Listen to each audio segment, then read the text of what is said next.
Here we go. Are you ready? COC. Why you dealing with a cyber threat when you know you got the era right? Yeah. You are not alone, don't do it by yourself. Get you some defense will help. If you know you won't be cyber free, come and get you some COC. Satisfying controls, lock them access points. We won't disappoint. COC, fight cyber threats. Promise you will not regret. We go deep and penetrate. COC, come and see.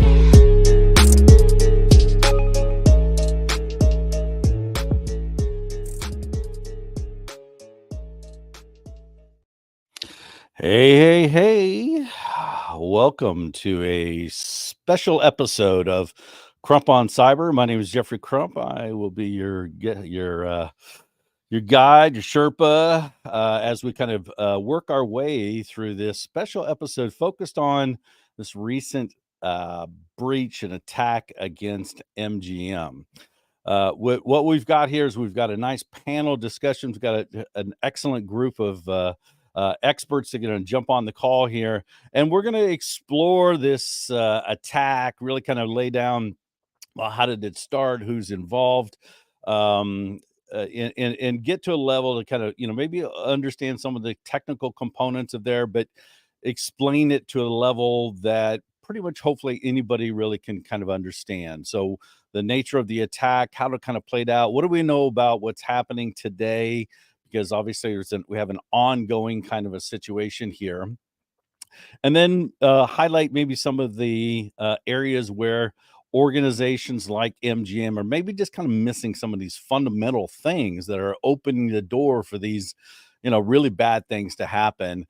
And then ultimately what we would expect to kind of see in an organization is some guidance, some governance, some kind of a leadership function here around, hey, these are the things we need to do. Here's the resource to do that, and make sure that things are happening. And when that's not happening, when we see these kinds of things, then we have to ask ourselves, well, where does that accountability lie in an organization? So let me bring on our experts here. I'm going to bring on everybody. Gentlemen, welcome to Crump on Cyber. Great Thank you. Good afternoon. All right. Yeah, brilliant. So, thank you for being here. So what I'll ask you to do is we'll kind of go around the horn, maybe just some brief introduction about yourself and your background, and then we'll get into the meat of this thing. So, Bob, would you mind kicking us off?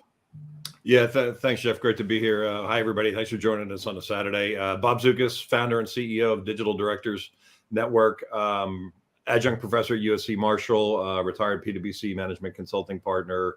What DDN does is we're a curated membership group of about 1,400 of America's leading CIOs, CISOs, corporate directors, and we're working at the governance level to build the practice and profession of digital and cybersecurity risk oversight. Brilliant. Thank you. Sreenu. Thank you very much, Jeff. Thanks for having me. Very nice meeting you, Bob, Emily, and the rest of the people online. My name is Sreenu Pasunuri. I'm actually a CISO for Abstract Corporation, as well as, we're actually coming up with a disruptive solution around DevSecOps in the name of IntelOps. So I think I have, there's a 25th year I'm in this domain, passionate about security and, kind of went through all the, complete life cycle of roles and responsibilities around this domain. So very nice to be here. Thank you. Yeah, brilliant. Thank you, Sreenu. And then Ernie.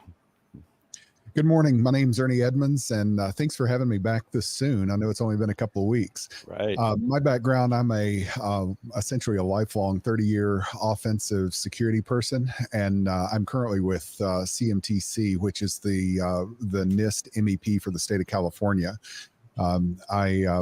I do security there. I've been all over the world with security, though, and thanks for having me back. Yeah, brilliant.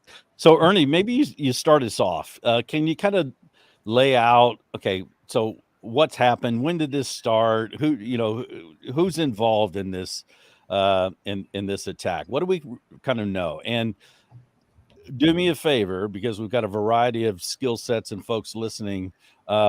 If you get technical, maybe go to the next level and kind of explain, Yeah. well, why is that important, right? Why do we care about that kind of a thing? Just so everybody really can get a good sense of what we're talking about here. Sure.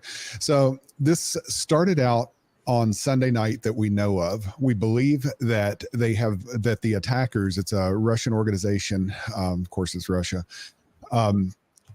We believe that they were casing the place for a couple weeks prior to the actual attack, gaining information. And if you look at the attack wheel, the attack cycle, then intelligence gathering is the first part of that after you pick a target. So we think that they were taking a look around, and they used social engineering on Sunday night, and they called the help desk. Social engineering, it's manipulating the person.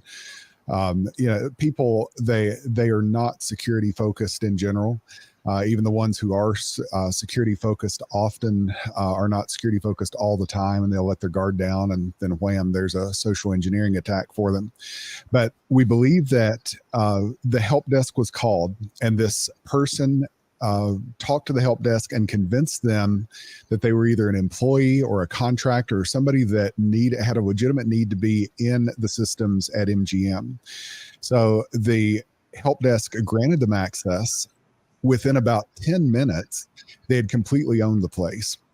This indicates that there could be a lack of segmentation, because if you have adequate segmentation, then you'll be able to detect things quicker and be able to respond to those. Segmentation is just having, in this case, network segmentation, possibly system segmentation. And that's another thing. We really don't know how the systems are set up at MGM, but this indicates that potentially everything's linked, whether that would be with LDAP authentication or whatever that would be. It would be very hard, in my experience, to be able to own the place as they did within 10 minutes. Without a couple of things going wrong. So the first one, again, segmentation, having, the distributed systems, distributed networks, distributed authentication models, to where once you get into the system, you don't have just full access to everything. The next thing that it indicates to me is a lack of machine speed orchestrated response. So somebody gets in, the detection, first you have to see all the things that are going on. So, they probably have that, who knows, but then you have to detect what's wrong. And then, since this is a machine speed actor, they deployed what we believe to be a ransomware agent, which is, it's machine speed. So without a machine speed response, by the time a person gets a text message or an email or something like that, it's impossible to respond. You're already way too late. You're already cooked. So a machine speed response is warranted for this machine speed actor, but then you have to come together and bring that into an orchestrated response plan to where you don't have a person engaged when you're trying to bring together multiple technologies, whatever that would look like. Again, we don't really know what MGM looks like inside, but there are a lot of these things that are adding up to this was a really effective compromise, and it didn't necessarily need to be. Great. Thank you for that. So I've seen mixed really kind of feedback on the level of sophistication of this threat actor. I've heard people say, well, it's a pretty easy attack that they pulled off and didn't take a lot of technical sophistication. Is that the case, or do we really have a truly an advanced persistent threat here that we're dealing with? We don't know. They haven't really acknowledged a lot. As of Saturday morning, some of the systems are back up. Most of the systems are not. And the attackers are threatening further exploit. So apparently they still have a foothold, or at least a foothold in the organization, and they are threatening more damage. So we really don't know what technologies were used. We know it was a ransomware variant. We know that social engineering, or we believe that social engineering, based on the news and the reporting, has been used. If you think back to the 90s, Kevin Mitnick, he was such a social engineering genius. and very effective at that. And that seems to be how they actually got into the system, it's very simple. It's just a con job. If you can get somebody to believe it, especially Americans, we are a very friendly society as a whole, and we are very receptive to suggestion, and we try to help. And that is the opposite of a security mindset. Some people, they say security people are, kind of jerks, but the opposite of that is the security person can't be effective in their profession.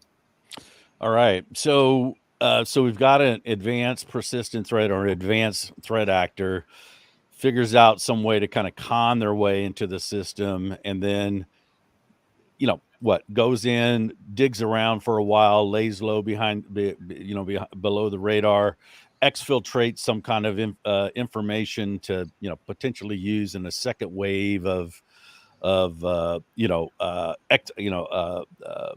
taking advantage of the victim, and then on the way out, executes this kind of a ransomware kind of a thing. Is that pretty much the fundamental kind of process that they went through, and now we're kind of seeing the back end of that? Yeah, we're speculating, so we don't really know. But if I were going to look at an attack similar to this, I would effectively in the beginning do exactly what they did. I would try to get access, and this is something that happens every day, all day, to companies everywhere. So to think that, I'm not a target because I don't have anything, you have something, you exist, so you have something that somebody's interested in. But I would have come in very similarly. I would have tried to social engineer. Once I get a foothold into the system, then I would probably look at where I can go. Even with regular user access, one thing that this tells me is whitelisting of applications was not employed, because now the ransomware can't execute on a system if it's not whitelisted or allow listed. So that's another control that it doesn't look like was there.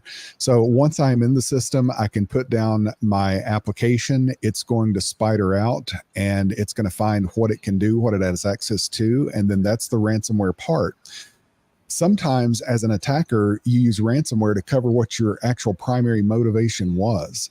So maybe the primary motivation was people records, health records, whatever that would look like. Who knows? I'm speculating. I don't want to say that, MGM's got a real problem with, something like that. But often ransomware is used, like you're saying, going out the door to hide what the real problem was or what the real target was. So again, we don't know. The FBI is on it. I have a lot of confidence in the FBI. They have proven themselves, especially the ones in like Manhattan and Los Angeles. They are really competent security professionals. So I think that they're probably doing what they can and the best thing they can do after the fact. This is clearly in a situation where an ounce of prevention would have beaten a pound of cure. So we're just speculating again, so we don't really know. But yeah, ransomware is often used to hide the actual intent. Great.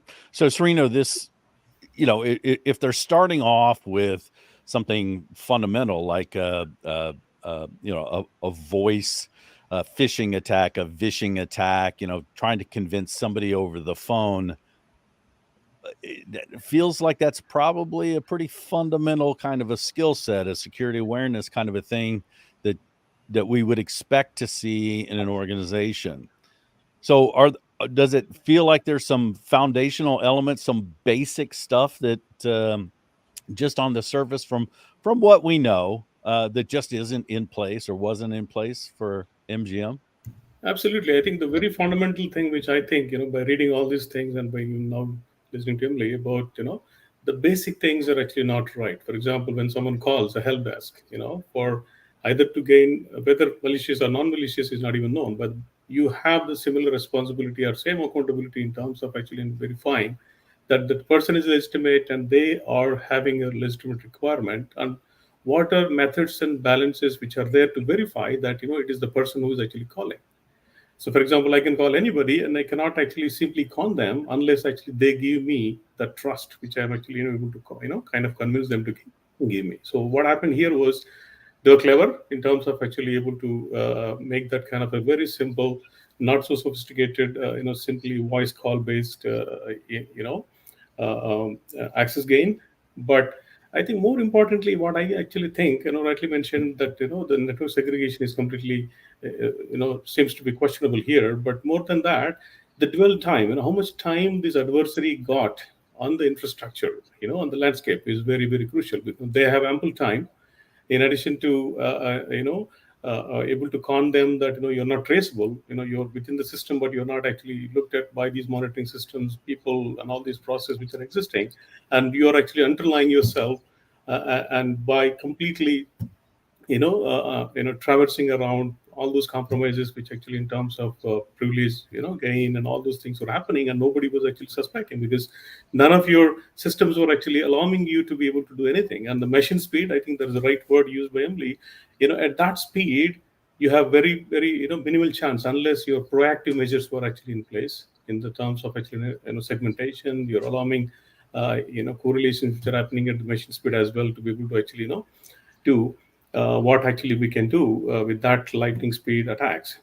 But as a CISO, and looking at all these implementations and stuff like that, three things which I think are fundamentally completely not there. The user awareness, people are the reason why all these attacks can happen at at a easy way. So people, the training, the awareness, the process, awareness or any other checks and balances is definitely missing. Network segmentation, and also about the privileged access management. When someone gains whatever level access they got, to be able to lateral move and actually escalate to the level of threatening to this extent is a very, very eye-opening kind of a fact here. At lightning fast speed, they were able to not only just gain certain privilege, looks like they got every privilege in the system, including email servers. Everything seems to be gone. So that means they have so much of intelligence about the organization already. So they have a blueprint with which they got access. Now that's it. They know everything. They just we were thinking they're blind, but they are now having complete information with them. And more time they are spending in the system, they are able to actually further go and violate those vulnerabilities which actually are there, compromise those systems further, and strengthen their role to be able to actually create bigger threats, and actually challenge the company to be able to react. Yeah, brilliant. Thank you. So you've got this organization. I know that you're a cyber crisis management leadership professional, C2 MLP. How does what's the response been like? How in your opinion, how, from what we've seen or we've heard, does it feel like? How effective it has the actual crisis leadership response been to this? Yeah. And I think that's a very good question, Jeff. See, fundamentally, cyber crisis is not just about incident response, actually. So handling several other aspects together, simultaneously actually keeping tab on everything which is supposed to be happening in the in a way which actually a cyber crisis management demands, rather than IR is actually a technical, you're only focused on doing certain things. But here in this case, I think there are a few fundamental things are missing. I think I remember one of the conversations which you have told us in that particular session was about how to actually imagine what all the possible ways and means these crises is actually spreading, and actually what all those containing aspects in terms of people, process, and technology can be deployed here. And I see another thing here, the way it is actually communicated. We hear everything. Somewhere I read that this adversary has information. For several months they were already there in the system, and this is only a a last minute revolution that they got into through a social engineering technique inside. But looks like there's some other paper I read which says they have months spent already in the system, not only just with intelligence, but they had access to it to be able to do the level of distraction they're actually doing today. So I think cyber crisis management is widely misunderstood even today. I think a lot of education has to happen. And one more thing I would like to add here is, I don't think when was the last time they have actually conducted their business continuity testing, when they have actually tested the readiness for such a level of crisis. Yeah, I don't think if they would have actually had the frequent or a periodic readiness test like that, they would have been in a better situation. I assume, because things would have been actually aligned to be able to correlate and actually respond better. Yeah, brilliant. Thank you. So Bob, clearly, we're spanning, all the way from, some governance function, setting some kind of a strategic capability. So maybe kind of speaking to what Sreenu was talking about there, having some type of a mature incident response, cyber crisis management capability, all the way down into it, ensuring that these fundamental types of things are happening. Where does that sit from the board perspective and the executive leadership from your perspective on this? Yeah, and let me frame my response to that with the comment that this is systemic cyber risk. This is exactly what we've been beating the drum about for 6 years. This was, I believe, a sophisticated systemic strategy and an example of systemic weakness within their complex digital business system and how this is unfolded and cascaded. And that's increasingly what we're seeing, right? The SolarWinds attack. The strategy there was not to impair SolarWinds. It was to leverage SolarWinds into 10,000, 20,000 other companies. And so the hackers have figured this out. They've figured out that the system in and of itself is the weak point. But the problem is we're not viewing risk systemically. We're not defending ourselves systemically. And so you see these kind of cascading failures. They get in with a very simple vulnerability, which is often the case. And then it starts to cascade. Reservation systems go down, restaurant reservations go down. You can't get into your room. Gambling systems go down. That is their business. You've got this significant level of cascading impairment. And that's fantastic for the hackers because it's going to get them paid. The broader the impact surface, the more likely it is that they're going to get paid. I'm curious about whether they made or they will make more money on the ransom or whether they're making more money on shorting the stock because the stock's down 3.67% through this incident over the last week. And so that issue goes to the role of the board as a part of that system. And the board is a critical part of every cybersecurity system. Unfortunately, it's often a weak part of the system. And the way we look at the controls, and the board's a control, the way we look at the components of the control at the governance level, do you have director skills that understand these issues? How is the board organized? And what's the board's approach to risk oversight? Do they understand digital opportunity risk, cybersecurity risk, and systemic risk? Those are three very, very different things that they have to govern and manage. And you can't govern and manage what you don't understand. And unfortunately, MGM, they disclose almost no cybersecurity expertise or experts at the board level. They have cybersecurity risk oversight thrown into the kitchen trunk drawer of the audit committee, which many companies do, which don't give it enough airtime or the focus by the right people. Their disclosures are actually pretty good, though. They articulate some really impactful dependencies upon their information system, which even makes it worse. So they understand the dependency they have on their complex digital business system for everything from people, pulling a slot machine handle on the gaming floor to how they get into their room. But they should have known better. Why they're playing literally Russian roulette with this issue at the board level and not setting that effective tone at the top is a mystery, but that's the mystery that exists at the governance level for the vast majority of American companies and companies around the world. To Sreenu's point, and I'll pause here in a moment, if you read their disclosures, they document some really effective leading practices on this stuff. Incident response plans in place. They routinely perform attack and response simulations. Annually execute tabletop response exercises at the management level. So they've got the controls in place. Whether the controls are effective is another issue. Whether the board can understand whether they're effective seems to be lacking. And so we have to approach these issues systemically. We have to approach it as a complex system, control risk against those levels, and view the controls systemically. And in my opinion, they had some pretty glaring weaknesses at the board level.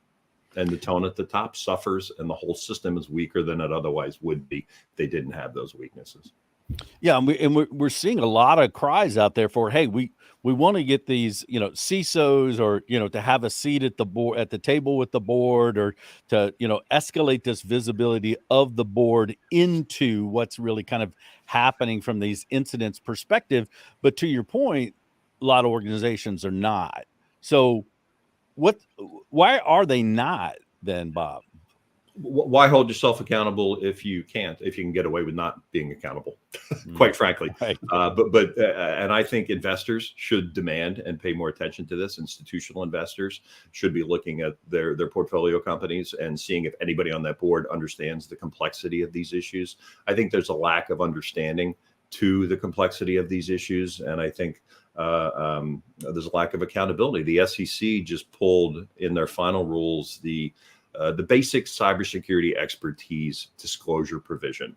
So they gave the boards a free pass on that, and they're letting them continue to kick the can down the road. And, a common approach to this issue amongst the governance community has been, here are the 10 questions that directors should ask about cybersecurity. And my common response to that is the questions are useless if you don't understand the answers. So this is a differentiated risk. This is a unique risk, and you have to have cyber expertise in the boardroom to truly have the strongest possible governance system around cybersecurity possible. So every time we see a major breach, you can always go back to the leadership level, and usually you see a very weak or some type of critical gaps at the board level, at the leadership level. So leadership matters. What a novel concept. Right. And why we're playing Russian roulette with this at the governance level is a mystery to me. Yeah. So Sreenu, as a CISO, what's your experience like about this, trying to get you or folks in your role up to that board level, to have some connection and influence to the board? What do you kind of see in that, actually in the field, in that role?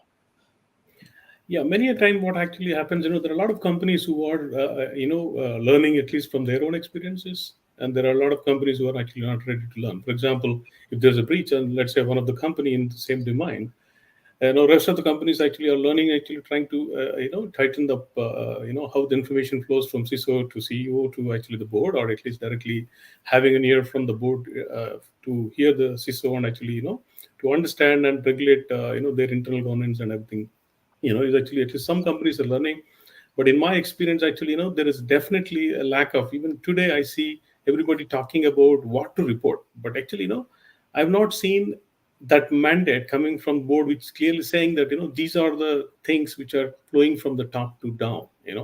It's not about CISO going up. Actually, it has to come from there, because, they understand the business, because they are responsible for the dollars, right? CISO is one of the functions under them. So unless it comes from the top to down, because all the security or IT or any other things are always driven from the top down approach, actually. And that is a fundamental thing, actually, industry leaders have to accept, all these board of directors have to understand that, it is their readiness which will actually ensure that the bottommost person is also paying attention to. Because when everything else happens better, why not security? Why not actually pay attention and give those dollars and mandate accountability, establish people? Process will come, but make people accountable. You 1, 2, 3, you are actually doing this for me, and get the direct information controlled by board. Why not? I see that actually being a big challenge. Right, Jeff, if I can just comment on that real quickly. And some boards get this. You look at the FedEx board. Chris Inglis was chair of that tech and cyber committee that FedEx has had on their board for 20 years. GM discloses that they have 5 directors with cyber experience, may not be expertise, but it could be, but experience as well. And their dependency on their information system is much less than the dependency that MGM has. So why do they get it? Why does FedEx get it? Why do so many boards not get it? And why are they still avoiding the issue, not moving forward on the issue? We know it needs to be done. The leading practices are there, and the examples are there. It's just a matter of will and understanding. All right. So Ernie, then when we have this situation of maybe a lack of direction or a disconnect between the hierarchical levels of an organization, how does that percolate its way down, or make its way down into the technical controls and implementation and the prioritization and the risk-driven risk-informed approach to implementation of the controls? How does that transform, or how does it play out and down there? So the communication is critical. We know that. So if somebody is at the practitioner level and they understand security, they have to help that CISO along. I've been CISO, I've been engineer, all the way up and down the spectrum. As a CISO, I had the advantage of being a lifelong practitioner. So that really helped. But I have had times where my leadership didn't really understand security. Either they were thrown in or they're doing their best. Sometimes they didn't care, but it's probably more than I should say, but they did not have the adequate skill set to really understand what security is. So as a practitioner, it was my job to look at the landscape of where I was and determine what is going to matter the most based on the risk. Up to Bob's point, it's all about risk.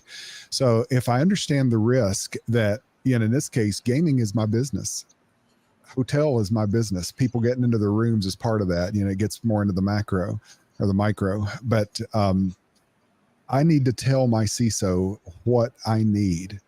And it's up to the CISO to, even though he may not understand completely, to believe in me as a practitioner and give me the funding that I need to get something done. And that goes back to like the military. How do you train a pilot? You give them gas money. How do you train a warfighter on the field? You give them bullets. They'll figure out what to do past that. So give them what they're asking for. And, I know there's accountability and you can't just throw money, but the person at the practitioner level may not have the skill set to communicate effectively why. So try to believe in that person, give them what they need. And, we were talking earlier at the beginning about some of these basic blocking and tackling things that would have gone a long way.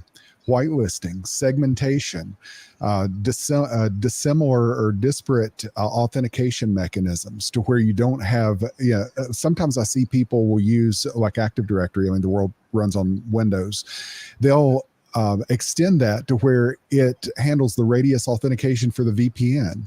They get into the VPN, now they're into your Windows with one shot. They didn't have, it's a pass through. So these are just elementary concepts from a security perspective that we know, everybody here's a security person. We know it like the back of our hand. But to a board member, they may not have the concept of even how the stuff works, much less why you do it a certain way. So again, the communication from the practitioner, maybe it's director or whatever,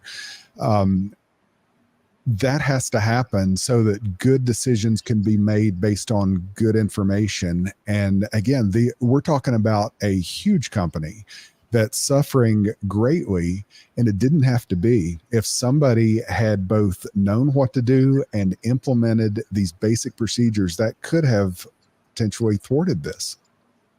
Yeah, Bob. So if you're a little thing sitting on the shoulder of the board or the CISO at MGM, what would you be whispering in their ear at this point? Yeah, it's simple. The solution to this answer isn't sophisticated. The solution to this problem isn't sophisticated. Get a director with cyber expertise on the board that understands what management and the experts that you're hiring are telling you. Something noteworthy that's in their disclosures, the audit committee.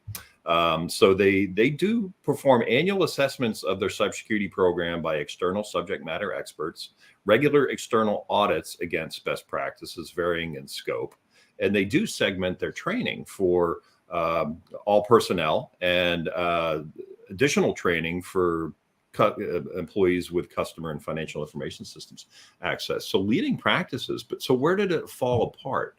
And so heavily reliance on experts.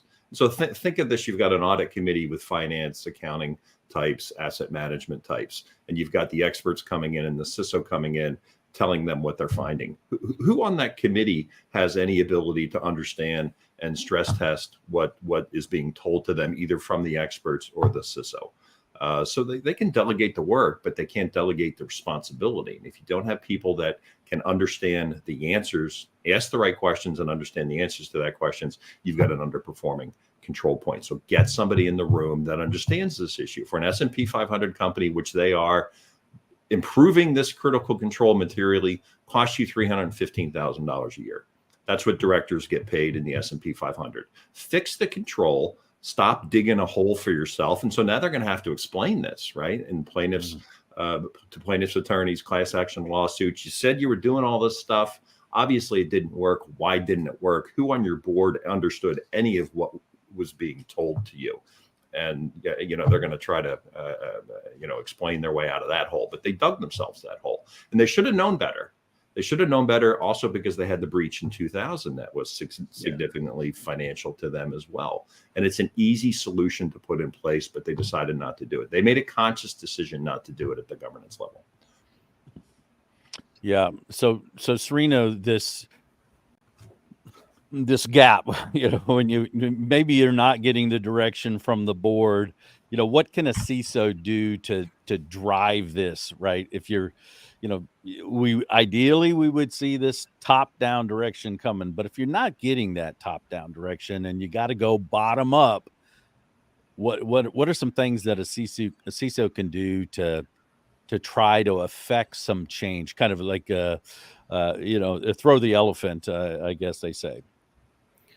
Yeah, I think unfortunately, a CISO can only do certain things because, their role is always to get all these things, get the intelligence actually, heard by the leadership, because the decision making is actually sitting at the top. I know when it is actually top down and is not working, the only and the best ways to do is actually to make little noise, more actually about, all these things. And the incident happened in 2000, from 2000, what actually the learnings and how all those actually been actually put to practice. And how, of course, unfortunately, cannot go beyond the board or beyond the CEO or other things. Leadership is actually working because always the roles are tied up to these levels only. So the only thing I think I would do in case if I'm in that shoe is to continue to see that how these independent pieces, which just Bob mentioned, that are working together, and actually what is effectiveness of these independently run either external or internal verifications. How effectively they are tied together. I think that's where I will put and see, can I quantify those risks and actually try to get that attention, because unless it is numbered, unless it is measured, at least even aware board will not be able to take an action. So I try to communicate in terms of numbers, in terms of actually kind of measurable, scalable numbers. I'll be able to constantly communicate and see if something or other gets attention from these people.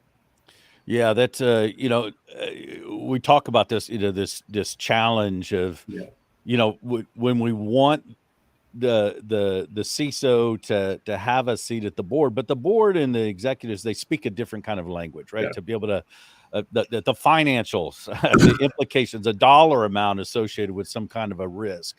Bob, have you seen, what kind of strategies can a CISO take to speak the language of the board? What does the board want to see? How do they justify that? You put the dollars to the risk. Yeah, you're right. There is a gap there, a communications gap, but it's not something that can't be overcome. This is what we're all about at DDN. We've been working, training, developing CIOs, CISOs, and corporate directors to understand these issues in the right context. And we have done ourselves a disservice by being too technical when we get in front of the boardroom. So we have an obligation to uplift and talk about these issues in a different context. The SEC is going to force us to do that. So the SEC turned up the heat on the CISO. CISOs want a board that's part of their team. They want a high-performing board here, because if they don't have a board that has their back on these issues, then the target's squarely on the CISO's back. And the SEC doubled down on that, actually, by giving the boards a pass. So CISOs should be strong advocates for governance in this effect, and they get the training, get the development to talk about things in the context of materiality, business value, That's not impossible to do. It takes some thinking and some effort and a different perspective on these issues. But CISOs, I think Sreenu said it, you're used to protecting value across the business because you're not going to put controls in place that aren't targeted to the value drivers of the business. So you have a lot more business acumen than the board gives you credit for.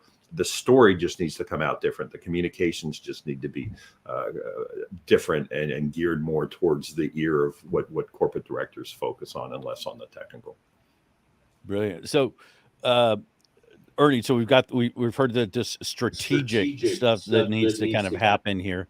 But we've got an active incident at MGM, right? So if you were that little guy standing on the shoulder, what kind of guidance would you give around to the MGM CISO and maybe even down to the tactical incident IR teams there about trying to make sense of the situation, a tactical set of guidance? What would you really kind of provide to them, some kind of consultation around After the fact, where we're at right now? That's right. Are you on the D&O policy because you're going to be roasted? Right. Well, the first thing is you've got to stop the hemorrhage. You've got to stop the bleeding. So we don't know that, they're threatening further escalation, further attack, further exploit. So maybe it's an empty threat. Maybe they've been purged, but maybe they haven't. So the first thing is, well, one, you've just got to stop the escalation. You've got to stop the growth, the spread, the spidering. And you need adequate visibility to do that. So you have to have network systems, application visibility. And I know I'm getting a little more into the weeds than the other guys, but you have to see what's going on. And this is a huge company. We're talking probably thousands, if not tens of thousands of systems and components within the systems. So you need a tool. A human can't do this. And you may need a couple of tools to do this effectively. So you see what's going on to make sure that everything is stopped that looks to be hurtful. Once you get there, now figure out how to keep the people out, get them out, because they could be just dormant and waiting for you to go somewhere else, and then they come up again. So, but once you determine that the person's not there, now it's time to start healing and, restoration. Hopefully they've got, good backups, things like that. Just again, basic blocking and tackling. But, and one of the companies I was with, it was a multi-billion-dollar multinational company, and I was the CISO there. I get a help desk ticket, and I'm like, why am I getting a help desk ticket? But this lady's looking for an application to open a .ECC file. I'm like, elliptic curve cryptography. I didn't know what to do. So I reached out, and she's like, yeah, I've got this spreadsheet that I need the app installed. And she had contacted the help desk to get the app installed. Well, what we later found out was there were about 800,000 files that had been encrypted from ransomware from like 2.5 years ago. I wasn't even with this company 2.5 years ago. So we researched it, and we tried to find out, which workstation and which person. Well, they had already been, they had left the company, and the workstation would be re-imaged. So there was nothing there. But I called down to the backup guys. I'm like, hey, how long do we keep backups? We keep for 3 years. I'm like, full B for 3 years? Yeah. So, we had that, and hopefully MGM has something like that they can restore. And that's, 3 years is pretty long for everything in a company, but just dumb luck or, divine intervention, whatever, we had it. So we recovered without a hiccup. It wasn't hard. So, but I had to figure out that, all right, the 2.5 years, this person's probably not in our systems after 2.5 years. MGM doesn't have that benefit. We're talking about a very acute and tactical situation. So now they've stopped the hemorrhage. They've started looking at where they are. Now figure out how to restore. And then, this is what I call a tier 3 exercise. So the first tier is proactive things like governance, compliance, architecture, figuring out the puzzle pieces to where you can execute and be resilient, and, things that MGM clearly isn't at this point. The tactical tier is like, day-to-day maintenance, deployment, engineering, configuration of the components, whatever. But this third tier, the rightmost tier, is a reactive tier. So that's your incident response, and that's who's going to be doing this work. Well, it's very important for once they get this restoration complete and they're back to a steady state, that they loop back around to that tier one, that leftmost tier, and using the post-mortem findings to make sure this can never happen again. So, and that's just a circular thing. So the three tiers, then the circular wraparound is so important.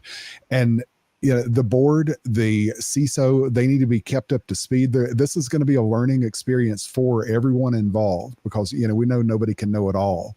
And a mistake was made. Maybe multiple mistakes were made, but it's important to see this through, and the outcome should make you so much better than you would have been even if you had known it in the beginning. So, and then share that information. One of the things that we do where I work, we are completely open. We find something, we tell everybody that can hear it, whether it would be architecture or incident findings or mitigation strategies.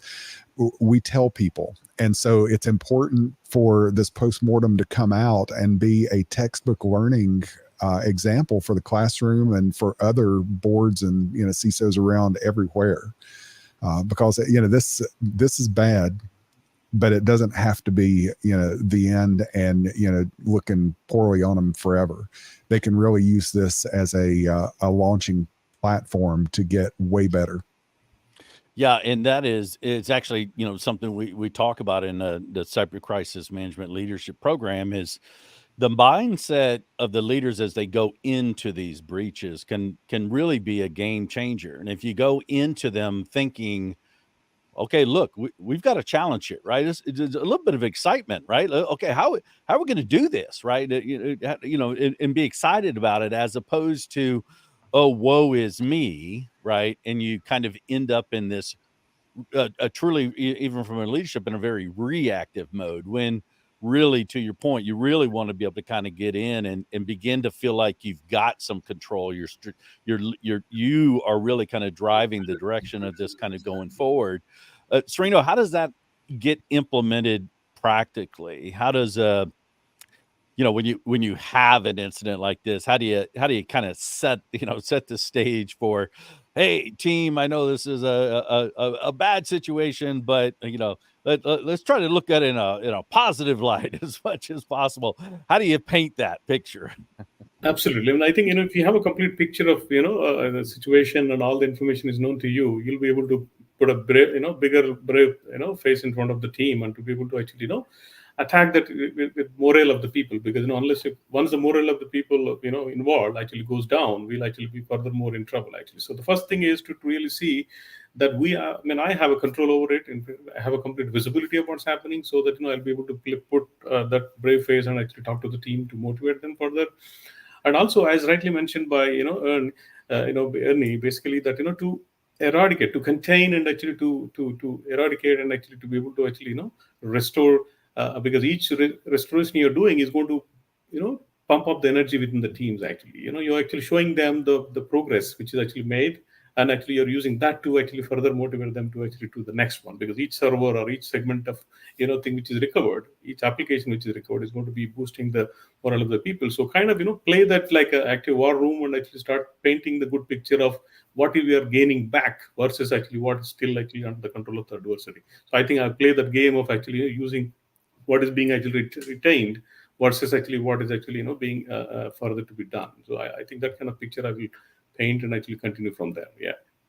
Yeah, Bob. So in these big situations like this, and obviously there's a technical element that you have to go in and do the blocking and tackling and cut them off at the corners and do that kind of a thing. But from a director and a board, setting this tone, how do we make that happen? Right? How do we get the directors to figure out how to shape the psychology of the response? In the postmortem, you almost always see board reform after the fact. SolarWinds did that. They took cybersecurity risk oversight out from the Nom and Gov committee. It wasn't even in the audit committee. It was in the Nom and Gov, which is a step forward, at least, because they consciously said the audit committee is the worst place for it, which we believe it is too. They put a tech and a cyber committee in place, and they added directors that understand these issues to the board. So you almost always see transformation at the governance level after the fact. The attackers are a very effective regulator for corporate governance on these issues, as you would expect, but it's going to be forced onto the MGM board. And then there's going to be the shareholder derivative lawsuits. There's going to be an extended period of litigation. And, much of that liability tail could have been mitigated. And, we try to view this issue. Well, we are trying to mitigate litigation risk here. That's a real liability that we try to mitigate, and we try to mitigate real levels of business risk as well. So, having the board as a functional part of both of those potential exposures, reduces that exposure as you would expect it would.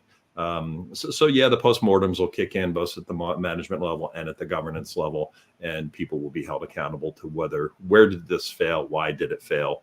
What was the real issue? And they'll transform, and they'll hopefully get better. But after 2000, when they didn't take actions on that last breach, I don't know what it's going to take for them to get the memo and get the message to do some of the basic blocking and tackling at the leadership level. Ultimately, this is a leadership failure. Because that system is not as strong and secure as it could have been if leadership was informed and knowledgeable about these issues. All right. So what do you think, Bob, is now, or maybe, is it a direct causation here or not? But we have Caesars, comes out and now says, oh, hey, well, we were also breached. It just is it because, well, we finally got to a point where we're ready, or is it something else driving why they maybe stepped up to the plate here? Yeah, so if you're a hacker doing some targeting, are they paying attention to corporate governance? Does the board have anybody in the room that understands these issues? Maybe that's an indication that this is probably a weaker control environment throughout the organization than a board like GM or FedEx that has leadership that is actively engaged and actively advises management on these issues. I did a comment, so if your audit committee is governing this issue, just, hang up a sign that says hack here, right? Start here. We can do better. Leaders can do better. The boards can do much better. And it's not a heavy lift is what's really infuriating to me. We should know better, and we should be doing much better than we are. Yeah, brilliant. Ernie, I'll throw. We got a question out there, a little bit of a technical one. We've got John Anderson's is asking, how does ransomware propagate throughout the system without administrative rights? I'm off of mute. Ransomware is just an application in most cases. So whatever the person that is executing the ransomware has access to, it's there, it's vulnerable. And this person can, that doesn't have to be the local machine. It's anywhere in the network or systems of networks that they would have, whatever they have exposure to. They don't have to escalate. It was mentioned earlier, escalation of privilege, that's not necessary to have a devastating attack. And again, the lack of segmentation, the lack of disparate and discrete authentication between systems, that kind of tells me that MGM doesn't have that in place right now. So whatever that person has access to. So there again, segment, limit, back to the blocking and tackling. This application whitelisting or allow listing, that could have single-handedly prevented this. Yeah, the only workaround that I know of to application whitelisting, and this is a very contained use case. It's a difficult use case, browser-based ransomware that can do calls to the system. So in that case, an application would have access to the system because it executes in the context of the browser. So the memory space, the CPU threads, they're all done through the browser.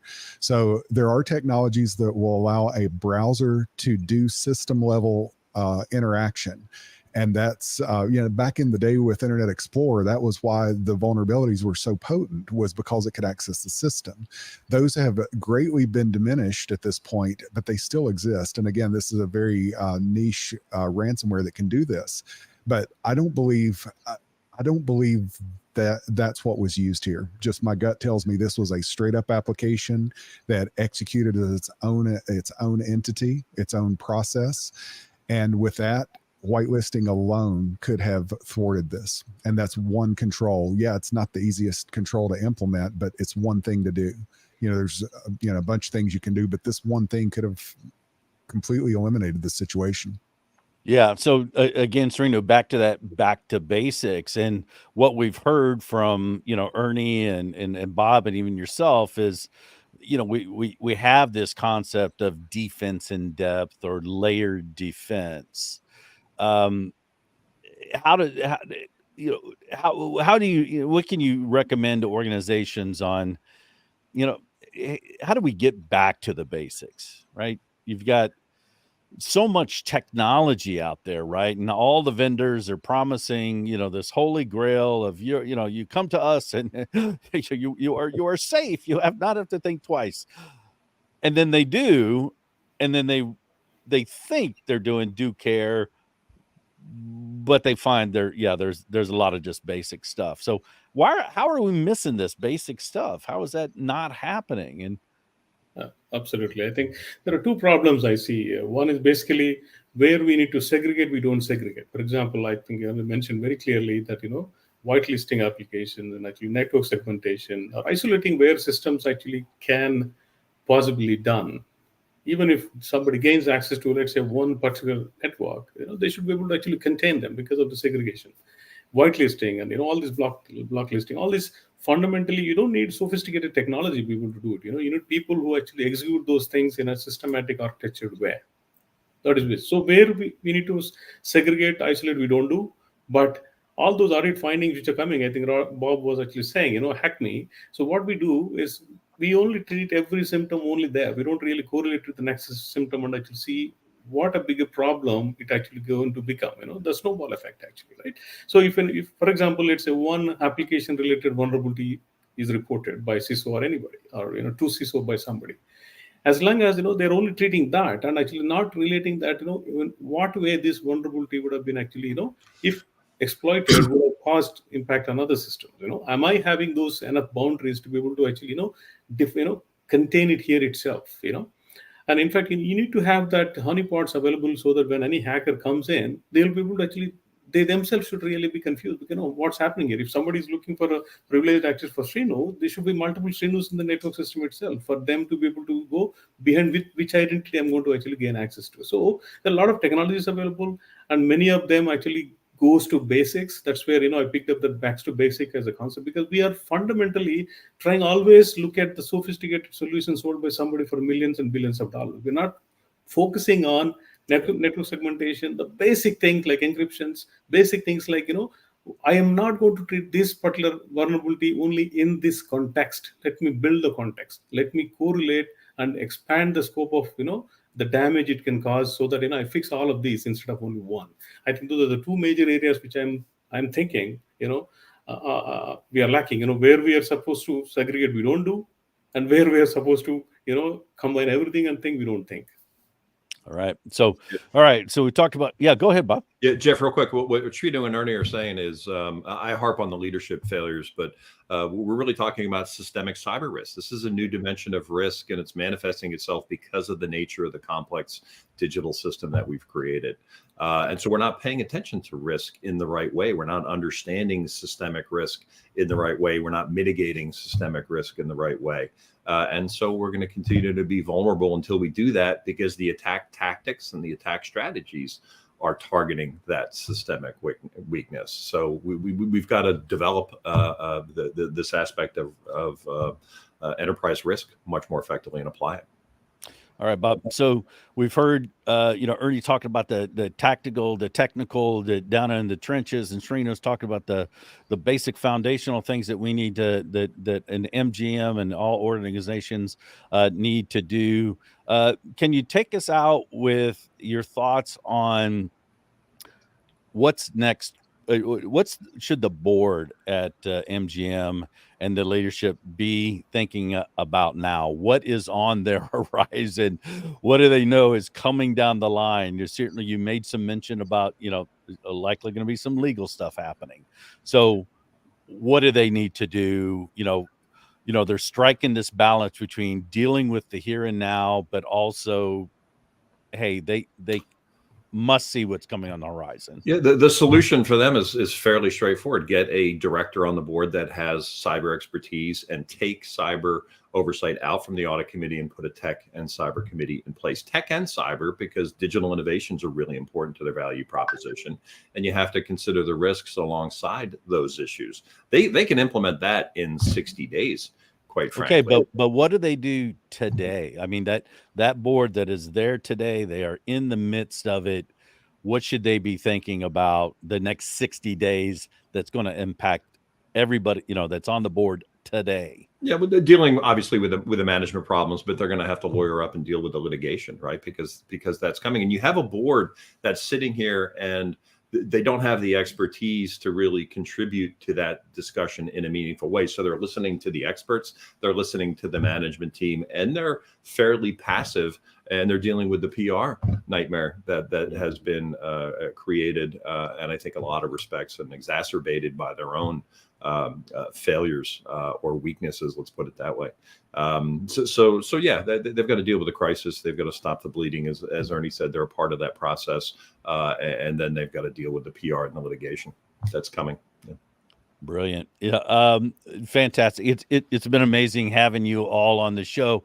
Any Ernie, Sreenu, Bob, you want to leave any kind of closing thoughts for maybe the folks from MGM that are listening in, going, boy, maybe see if we can pick something up from these guys. But my final comment: digital and cyber success starts at the top. Unfortunately, so does failure. Brilliant. My thought: they need a hacker. Let's just be real. They need somebody with an offensive skill set, and that's really any company or any organization at this point. You need to find somebody with that offensive skill set that you trust, because you don't want them, with keys. But find that person you can trust that has that offensive skill set. The board should listen to them. And often those people are able to be effective in the board just because of their reputation. When somebody has that skill set, when their mouth opens, everybody else's closes. So find that person that you can trust and bring that person into the organization, whatever the cost is, because without that, there's two methodologies. There's the patch and pray. You patch it and then you pray nothing happens. And then there's actually knowing that nothing can happen. And that's when you've got this offensive that you can test it, that, yeah, I know for a fact this is impenetrable based on my knowledge. And of course, that person's growing all the time. So find that person, get them in there now, like you're saying, and then keep them on board so that you can leverage them in the future. All right. Sreenu, you want to close us out? Absolutely. I think what Ernie mentioned, I would like to everybody in that board and people to think like hackers, because you need to be your own hacker, because unless you know your threats and actually weaknesses, nobody else actually will be able to help you. So you need to know what, in fact, everybody has to be masters of their own. Everybody has to think like a criminal a little bit, so that they can actually be offensive in term, put all those things in place, and be sure that you're not in the patch and pray kind of a situation. I mean, he stole my words. In fact, I love the way actually Ernie put it. Very, very right. You need to be having hackers actually doing the job for you instead of actually someone else actually doing in a very adverse and impactful way. I think that will be my final comments here. Great, thank you, Bob, Sreenu, Ernie. Thank you again. It's been great having you on the show. Thanks, Jeff. Thank you very much.